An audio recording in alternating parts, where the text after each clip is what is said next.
And this may be an area where we could have some really significant bipartisan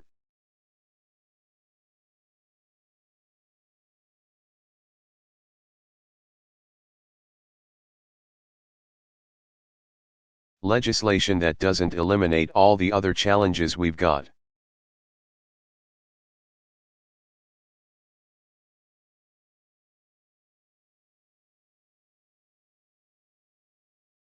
Because the most important goal is keeping folks from getting in the criminal justice system in the first place.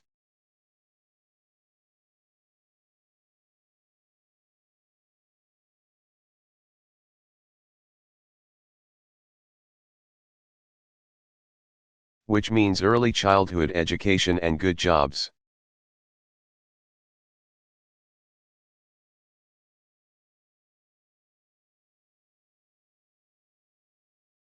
And making sure that we're not segregating folks in impoverished communities that have no contact with opportunity.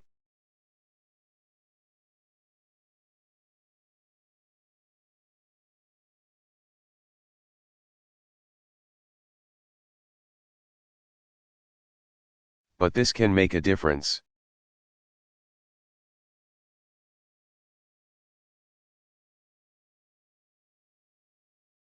I met these 4 ex-offenders, as I said, yesterday.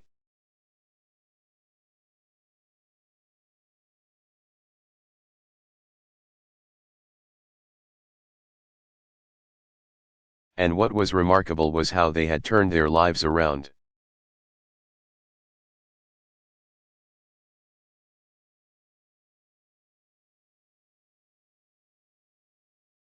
And these were some folks who had been some pretty tough criminals.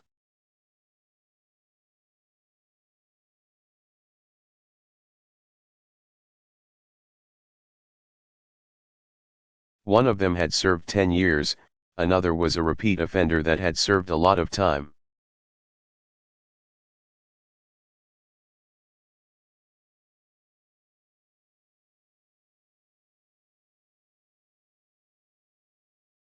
And in each instance, somebody intervened at some point in their lives once they had.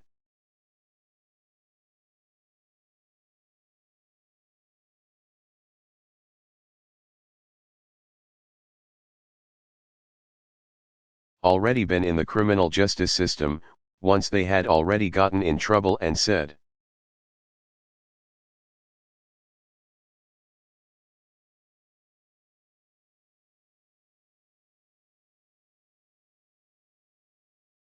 "You know what, I think you can live a different way, and I'm willing to help you."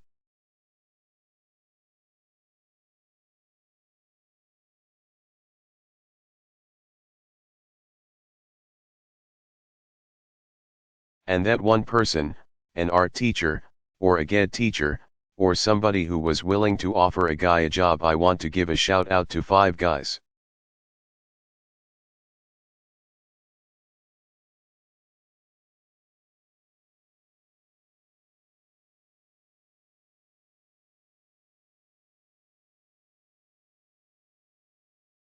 Because one of the guys there was an ex-felon, and 5 guys gave him a job.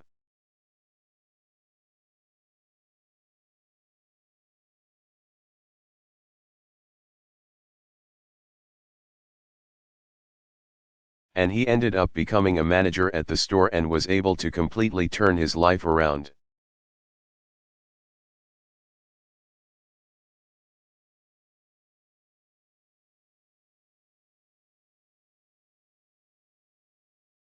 But the point was, somebody reached out to that person and gave him a chance.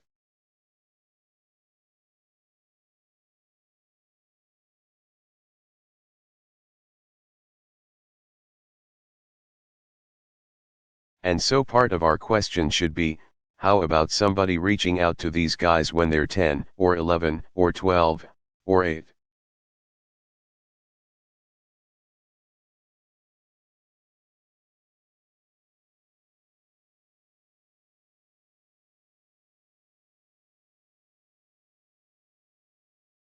As opposed to waiting until they've already gone through a criminal justice program.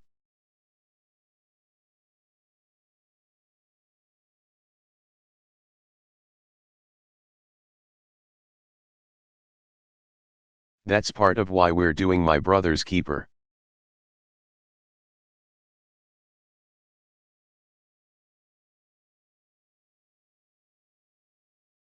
But this is an area where I feel modestly optimistic.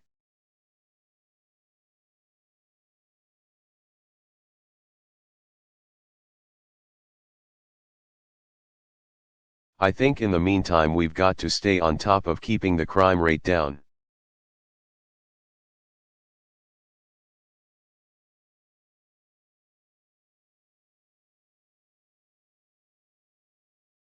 Because part of the reason I think there's a conversation taking place is violent crime has significantly dropped.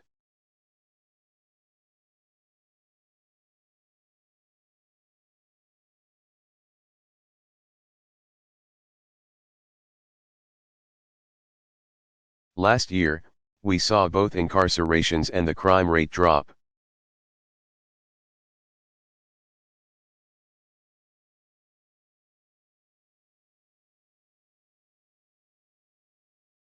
And this can always turn if we start seeing renewed problems in terms of violent crime.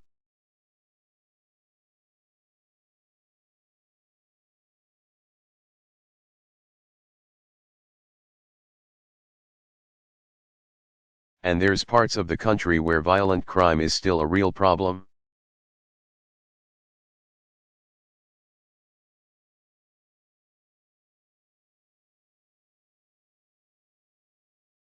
Including my hometown of Chicago, and in Baltimore.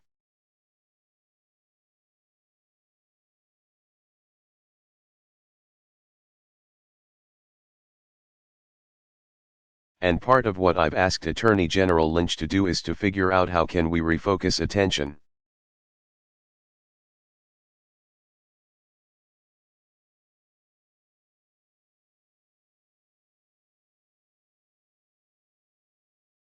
If we're going to do a package of criminal justice reforms, part of it would be actually having a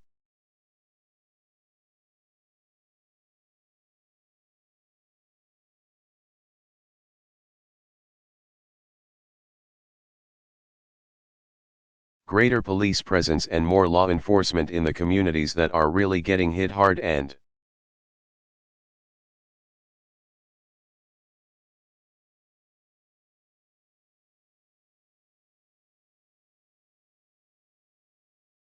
haven't seen some of the drops in violent crime that we've seen in places like Manhattan, for example.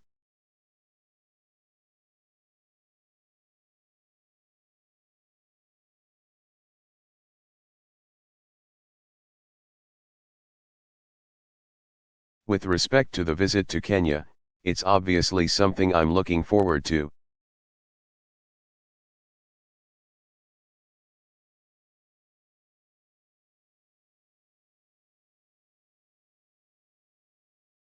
I'll be honest with you, visiting Kenya as a private citizen is probably more meaningful to me than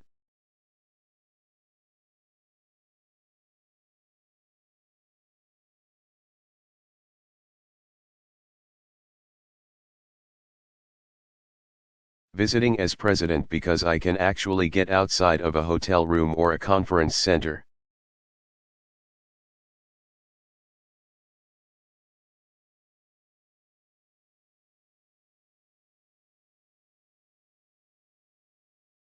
And just the logistics of visiting a place are always tough as president.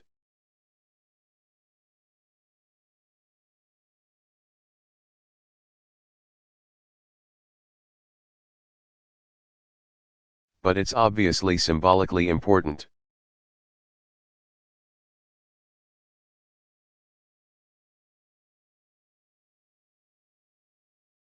And my hope is that we can deliver a message that the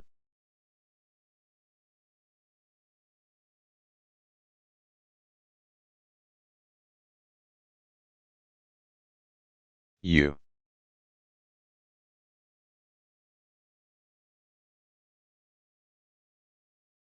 is a strong partner not just for Kenya, but for sub-Saharan Africa generally.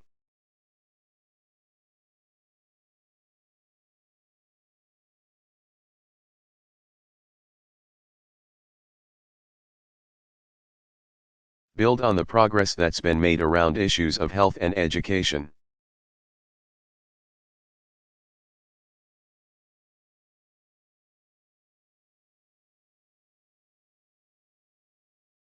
Focus on counter-terrorism issues that are important in East Africa because of Al-Shabaab and some of the tragedies that have happened inside of Kenya.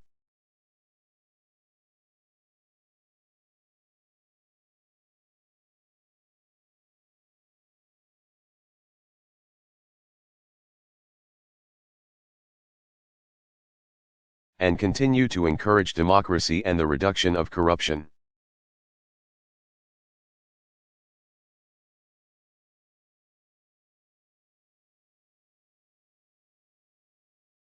Inside that country that sometimes has held back this incredibly gifted and blessed country.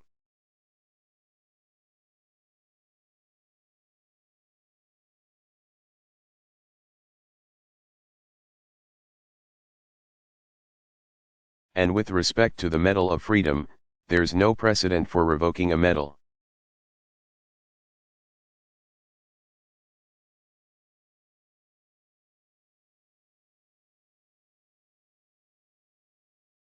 We don't have that mechanism.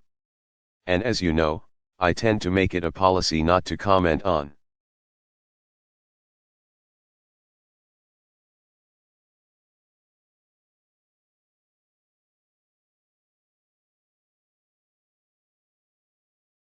The specifics of cases where there might still be, if not criminal, then civil issues involved.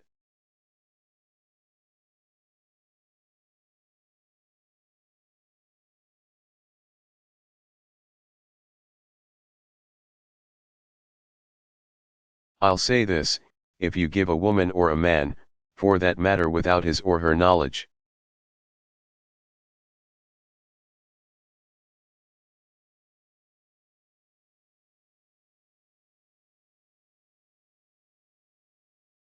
a drug, and then have sex with that person without consent, that's rape.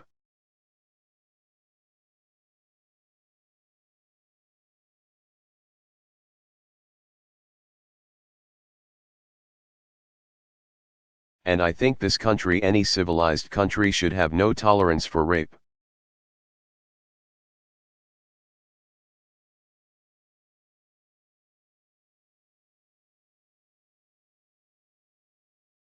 All right.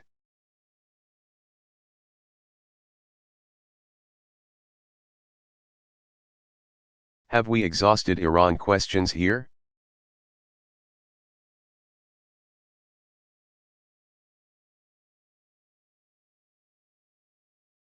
I think there's a helicopter that's coming.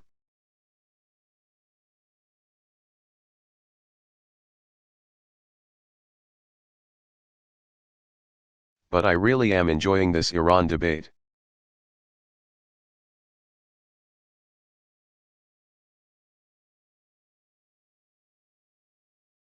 Topics that may not have been touched upon.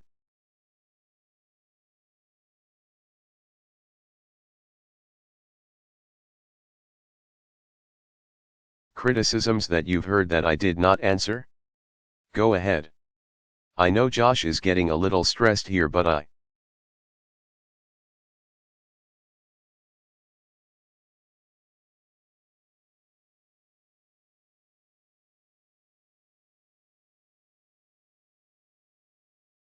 just want to make sure that we're not leaving any stones unturned here. Go ahead.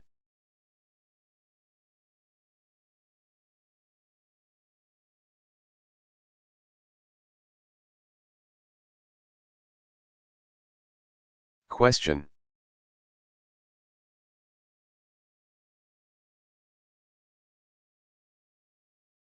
President Obama, I think that's a great question and I'm glad you brought it up.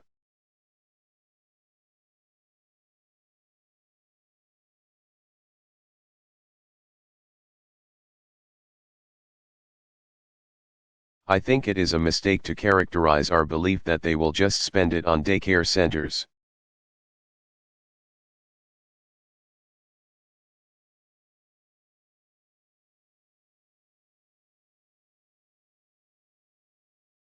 And roads, and paying down debt.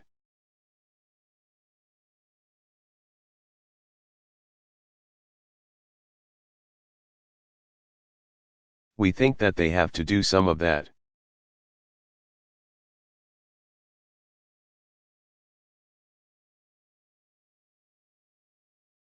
Because Rouhani was elected specifically on the premise of improving the economic situation inside of Iran.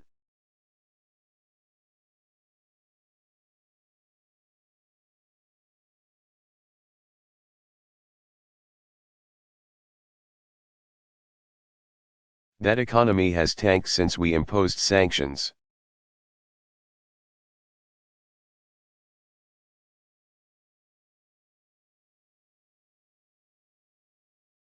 So the notion that they're just immediately going to turn over $100 billion to the IRGC or the Quds Force, I think.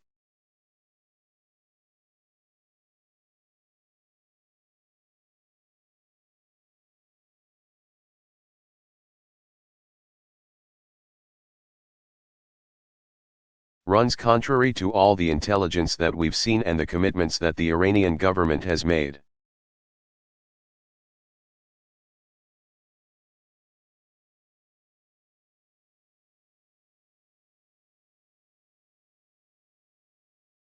Do we think that with the sanctions coming down, that Iran will have some additional resources for its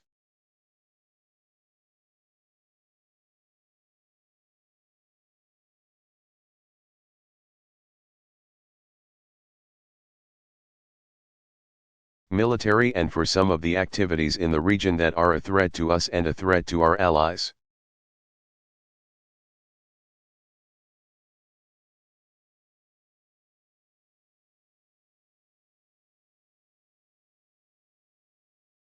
I think that is a likelihood that they've got some additional resources.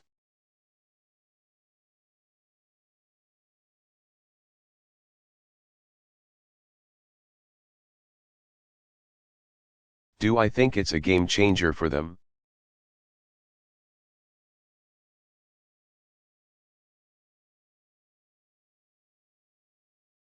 No.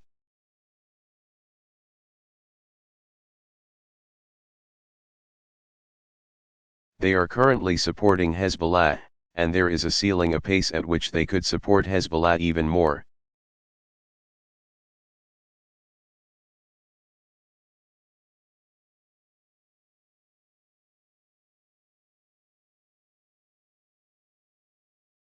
Particularly in the chaos that's taking place in Syria.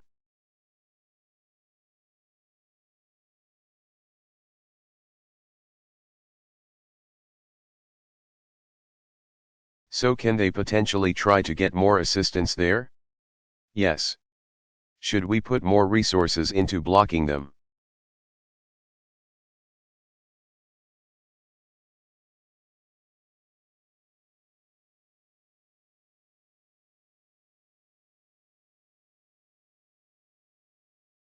From getting that assistance to Hezbollah? Yes. Is the incremental additional money that they've got to try to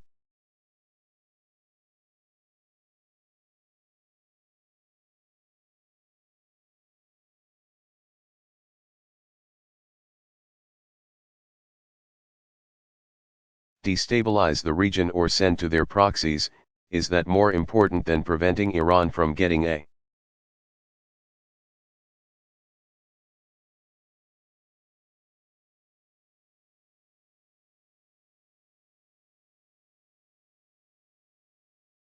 nuclear weapon? No.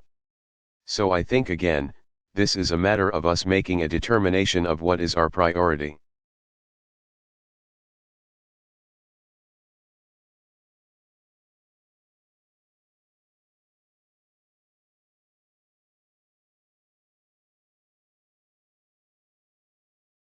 The other problem with the argument that folks have been making about, oh,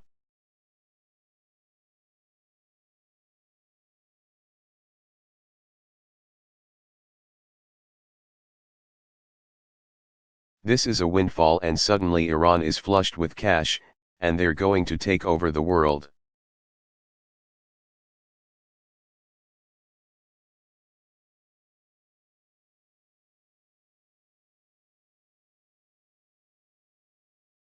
And I say that not tongue-in-cheek, because if you look at some of the statements by some of our critics,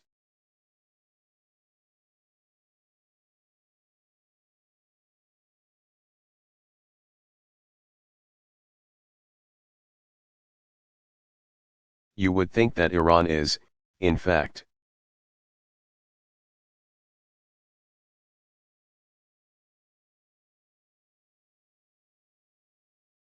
going to take over the world as a consequence of this deal, which I think would be news to the Iranians.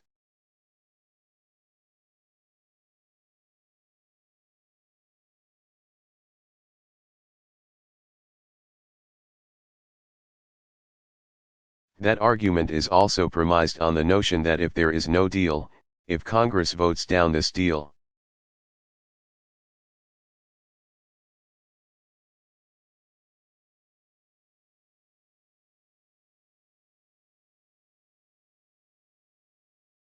that we're able to keep sanctions in place with the same vigor and effectiveness as we have right now.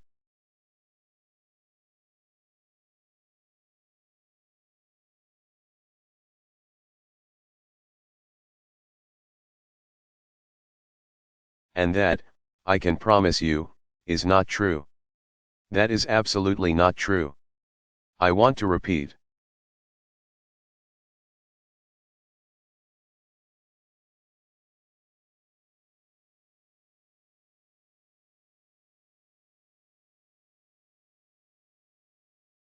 We're not writing Iran a check.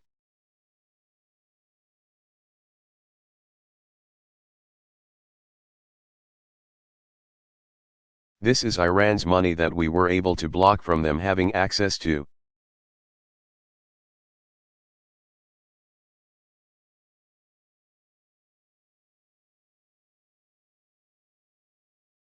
That required the cooperation of countries all around the world.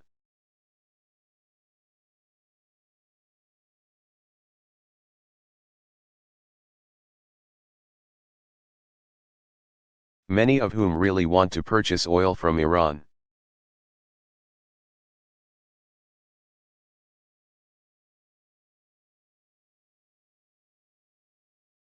The imposition of sanctions, their cooperation with us has cost them billions of dollars.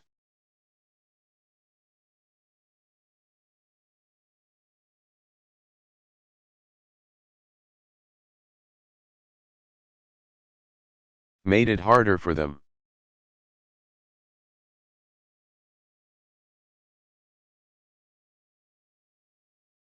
They've been willing to do that because they believed we were sincere about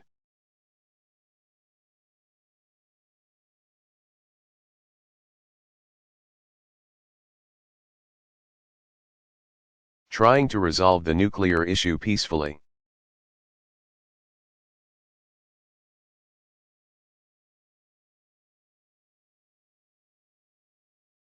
And they considered that a priority, a high enough priority, that they were willing to cooperate with us on sanctions.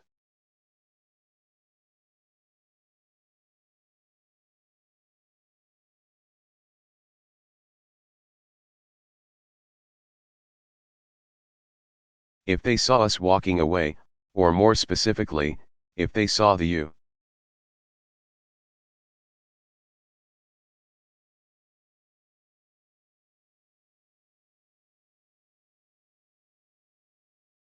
U.S. Congress effectively vetoing the judgment of 99% of the world community that this is a deal that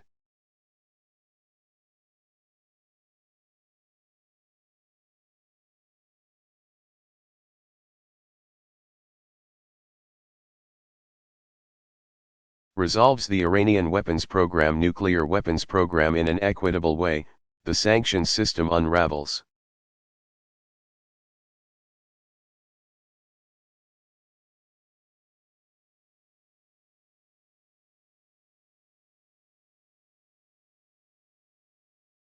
And so we could still maintain some of our unilateral sanctions.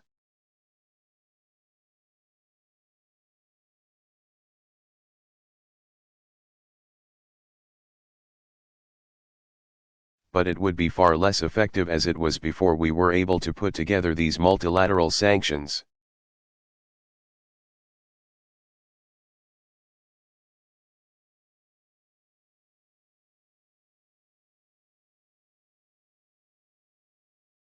So maybe they don't get $100 billion, maybe they get $60 billion or $70 billion instead.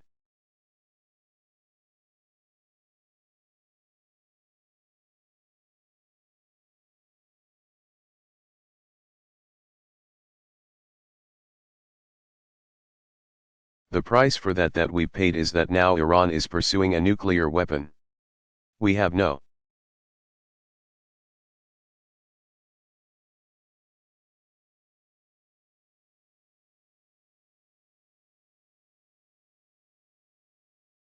inspectors on the ground.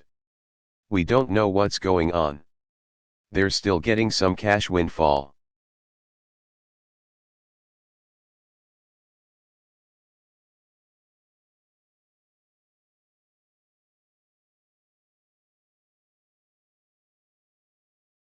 We've lost credibility in the eyes of the world.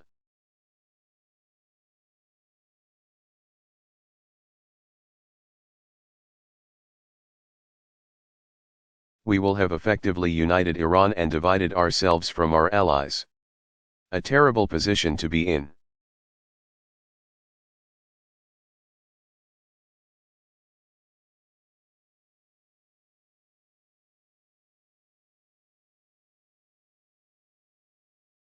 I'm just going to look. I made some notes about any of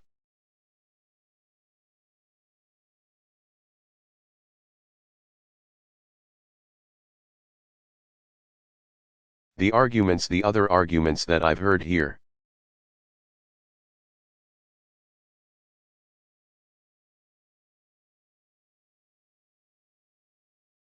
Question.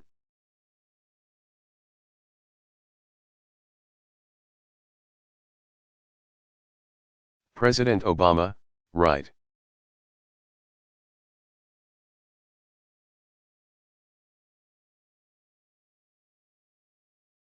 Well, so let's address this issue of, because that's the other big argument that's been made.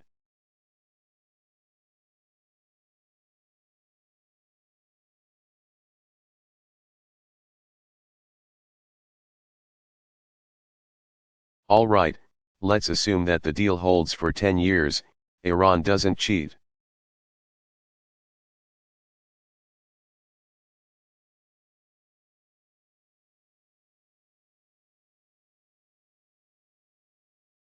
Now, at the end of 10 years, some of the restrictions have been lifted, although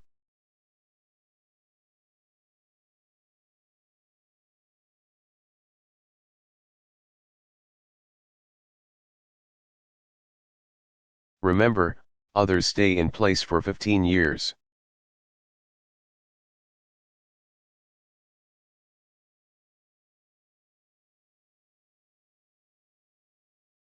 So for example, they've still got to keep their stockpiles at a minimal level for 15 years.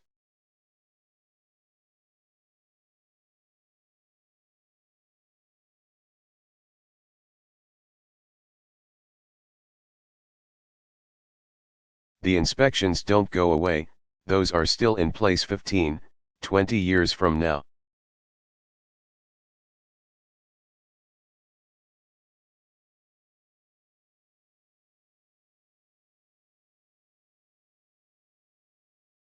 Their commitment under the Non-Proliferation Treaty does not go away, that's still in place.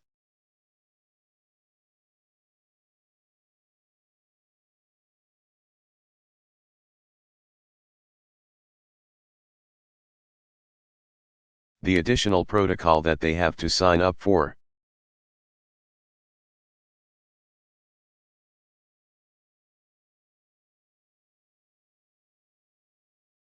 Under this deal, which requires a more extensive inspection and verification mechanism that stays in place.